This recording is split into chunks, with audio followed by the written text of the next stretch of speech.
Well, the campaign's not over yet, first and foremost. We've got a very important game on Tuesday, and we want to finish the campaign after Tuesday with another 3 points and a good performance. Gethin's been excellent. That's why we picked him as captain. He's been a leader amongst the boys. He has been all the way through the age groups. After Tuesday, is that he's done his job very well in the 21s.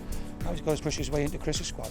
Yndi, dwi wedi bod yn proud iawn o fy hyn o gallu arwain y tîm o oedran o under-16s i fyny i hyn rwan. A wedyn, da ni wedi bod yn ei dda tymor yma. Da ni'n siomedig iawn rili bod ni heb nid y dda'r 3 gen dwythaf, ond da ni'n mynd i'r gêm ola yma yn erbyn Armenia, gael perfformiad da a good win gobeithio. From this campaign, I think some of the football we've played, I think especially early on in the campaign when the home game against Bulgaria, then going out to Luxembourg, getting a good result out there.